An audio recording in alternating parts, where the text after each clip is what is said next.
This is Dying Light 2. We're here on Xbox Series X. Be sure to like the video.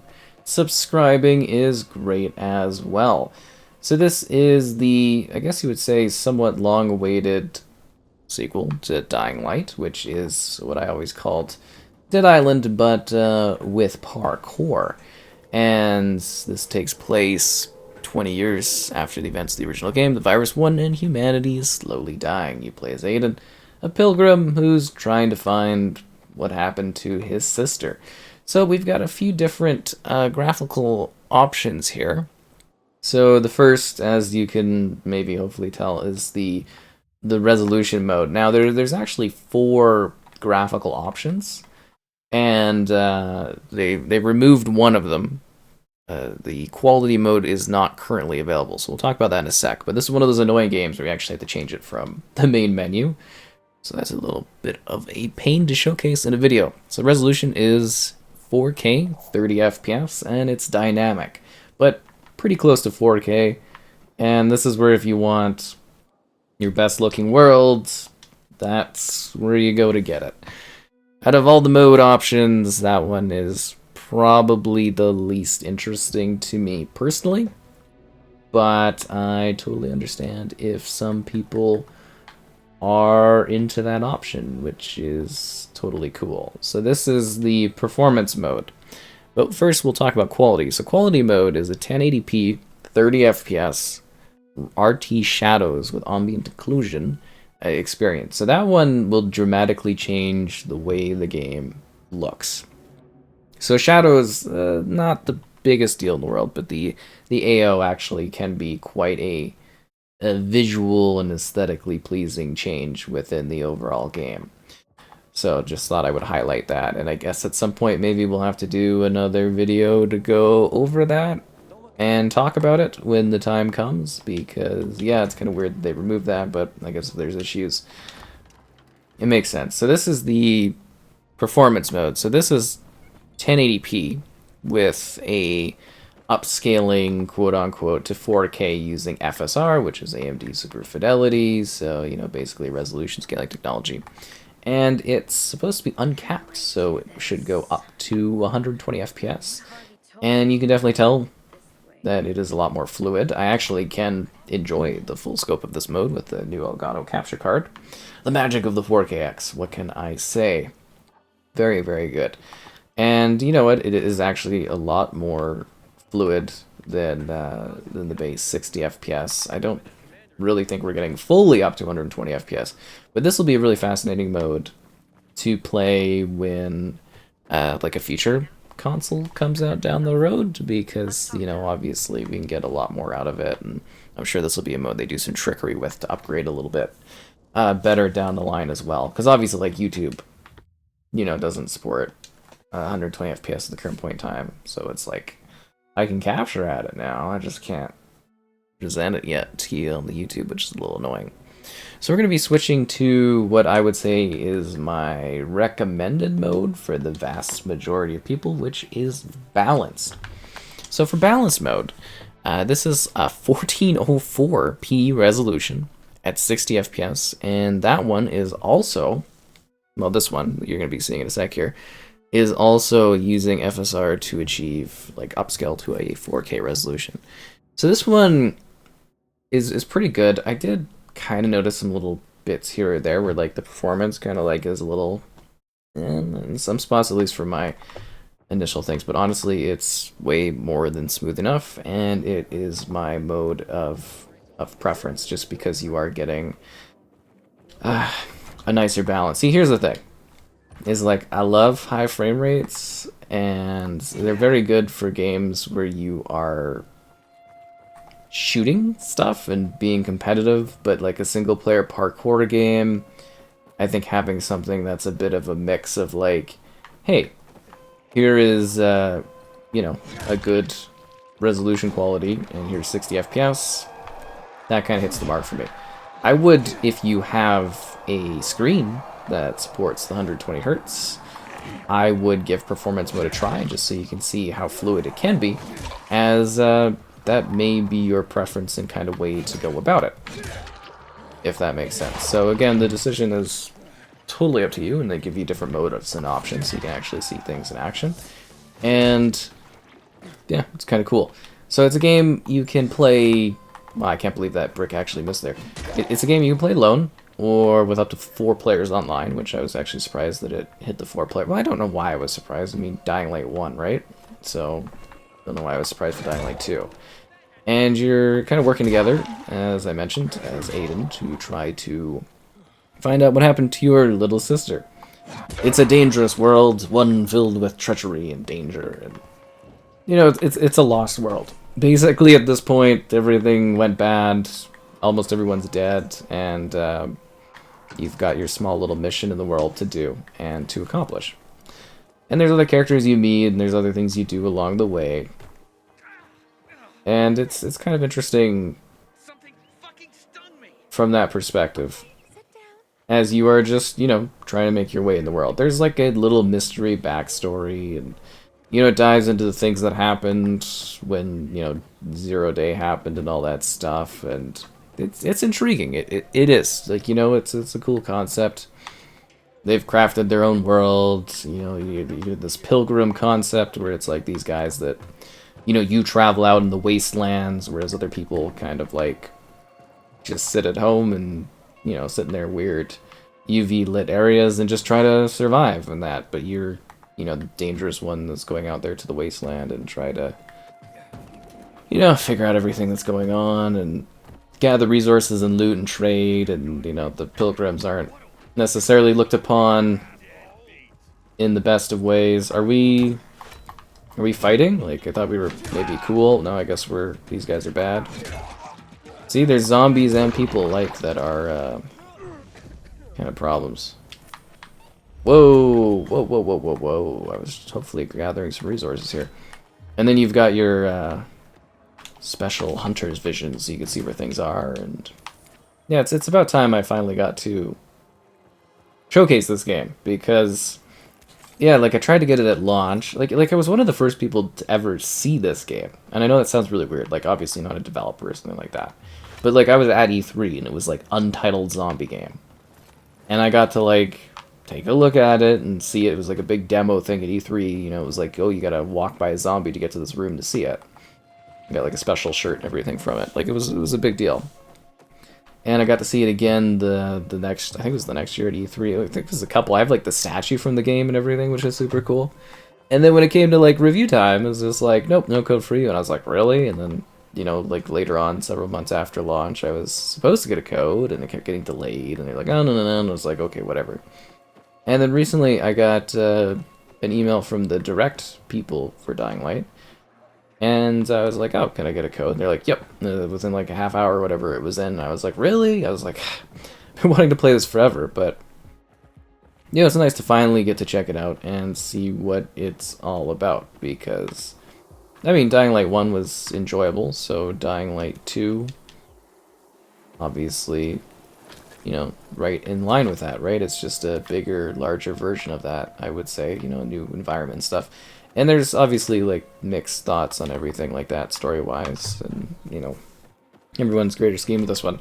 It's kind of like a bit of a really slow burn to get things kind of going, I guess, too, just from a narrative standpoint. Like, the prologue-type area is, like, very, very long, and there's a lot more to discover and see in this one.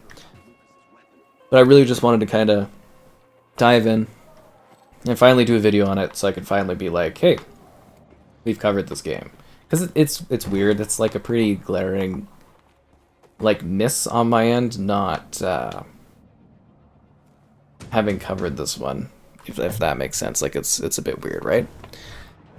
So there's some conspiracy stuff with this Waltz dude. Pretty heavy narrative focus. Is this... Okay, I gotta be honest. Is this the DLC mission? Because I want to... Yeah, I don't want to do this. I'm supposed to do this one. I'm nowhere near this quest. I'm so sorry, guys. I wanted to... Am I not allowed to leave now? Can I turn around and... Okay, well, this is what I'm doing now. So anyways, character models and environment, very detailed, very well done. Great sense of scale, great sense of rendering. I think it's pretty impressive, honestly, what they've accomplished here. The zombie stuff is cool. The zombie stuff is definitely cool. In terms of like, oh, you break the zombies, you destroy them, but like also just coming from like Dead Island 2, and I know they're different games. Like as I said, Dead Island, you know, Dying Light is basically Dead Island, but parkour, obviously developers wise, right? Origins and everything like that. But when I play this game and I see the zombies, I'm like, oh, that looks really cool. You know, seeing the zombies kind of like break apart and they like get smashed and they look really gruesome and like realistic.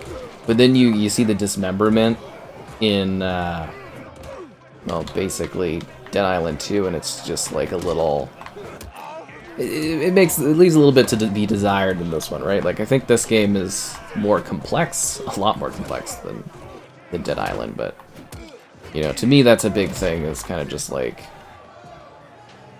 leaves a little bit to be desired for like how the zombies break, but it still looks good. It's still a great effect. The knights are absolutely ruthless in this game and incredibly annoying, but interesting nonetheless. I do quite like this. I think it's interesting.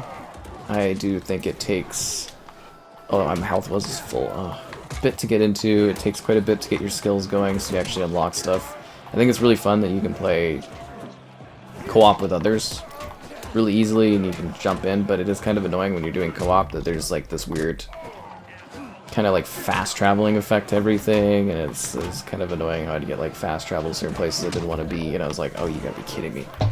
So I think this is maybe one we're gonna be checking out a few times in the future. I mean, definitely on future consoles, but also like when they do additional game modes, fix the performance mode, and I'm sure eventually there'll be like another drop release of this with some sort of other changes. And yeah, I definitely don't think we'll be in the last of Dying Light, that's for sure. But it was mostly about, I wanted to put something together talking about it from like a, you know, a little bit of a technical standpoint with what they have right now, going over things. And yeah, it's kind of neat. It really is. Like the game does offer quite a bit for you to enjoy. There's a little interesting bit of story.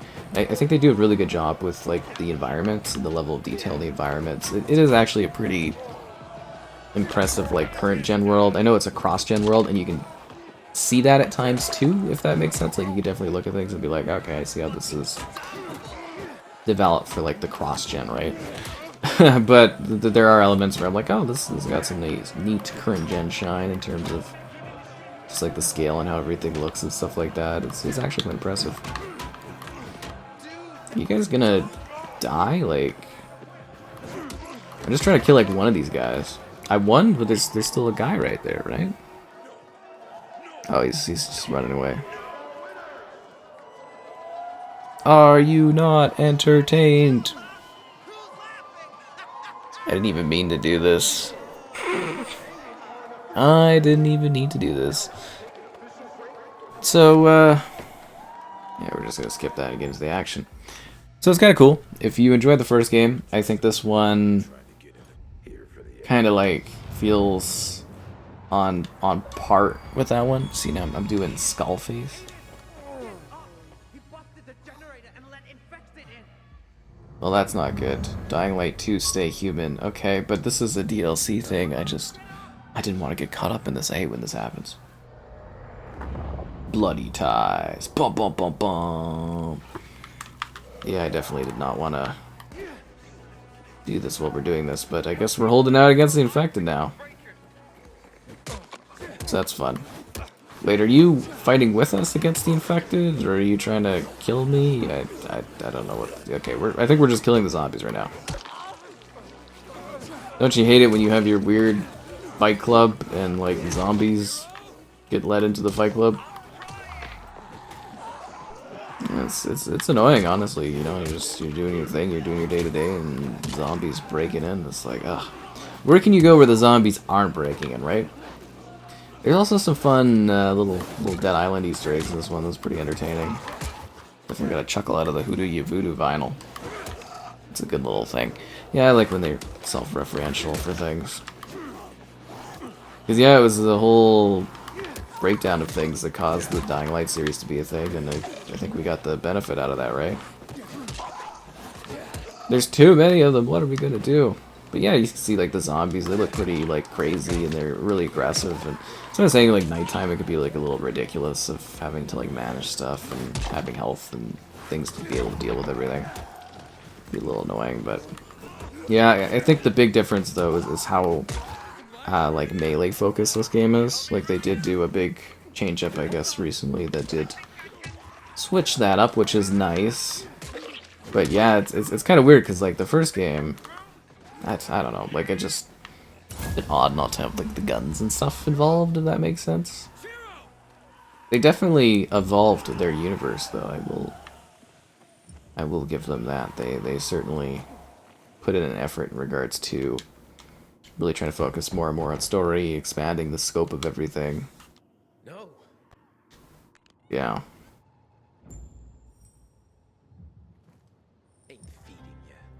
Yeah, okay, anyways, this was not the quest I wanted to do. I wanted to do other stuff. Again, the character fidelity, I don't know if you've kind of really been keying in on that, but like the character models look fantastic.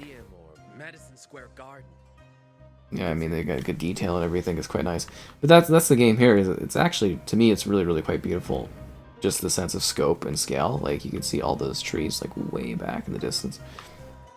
It's a very... To me, it's a very interesting, like, technical achievement. Just, like, kind of deliver something of this scope and whatnot. It's really, really quite cool. Am I anywhere near where this is? Skill trees, everything like that. Quarry's End. Where am I headed? All the way over here? I suppose I have like a fast travel point, do I? I guess half the fun is the exploration and parkour in the world, I suppose. Then again, there's this quest stuff that I should technically be doing here, and I don't know. Like I kind of like what they got going on with this one. I do definitely see some more faults here or there that I think people would be, you know, kind of curious about and thought, like, you know, kind of have some issues here or there with it, but it's still fun, it's still Dying Light. It's still like a zombie survival game that offers a very expansive world for you to enjoy. A lot of undead to just like smash to bits. Cooperative fun. I do find it weird that so many of like activities and stuff, especially going in houses, everything seems to just only be at night that you can do like these like, raids and everything. It's a bit odd that that is a focus. But the city really is like it's carved out for you to have like this parkour heaven that you just sort of zip around in. Really, really quite neat. And then yeah, the lore bits have been expanded upon in really interesting and intriguing ways that I quite like, and I think they just did a really good job on like a post-apocalyptic world where it's, you know, this has been going on for a long time and you're just kind of in the middle of it trying to make it out. But yeah, I'd say this balance mode seems to be sort of the way to go, personally, for, you know, visuals and everything like that. I mean, it could be a lot clearer, could have higher frame rate, but that's why it's balanced, it's kind of in the middle of everything like that. And I don't think the missing quality mode is, like, going to be something I would dive into, but I think it does, genuinely, from what I was looking at and seeing, like, it can really aesthetically change the world, having that different, more advanced, next-gen lighting system to it, right? So definitely room for us to dive back into this game and possibly show that at some point down the road, too. These guys, scavengers? I gotta search the bodies and take the stuff. But, oh, is somebody else alive? Oh, you're still alive, okay. Ooh, just nasty, right? I've seen that stuff. Something in here. I don't really want to get, like... yeah, I'm not dealing with that right now. No, thank you. So anyways, I hope this kind of, you know, showcased the game well to you. You know, gave you an idea like zombie density, some of the stuff you do in it, gameplay wise, what you get for like graphic options, and kind of just presented it. And yeah, you know what? It's about time that I was finally able to do this, but yeah, you don't get them all, and hopefully you guys check out this video and other ones and make it easier for me to get as much as I can to showcase, because I do my best.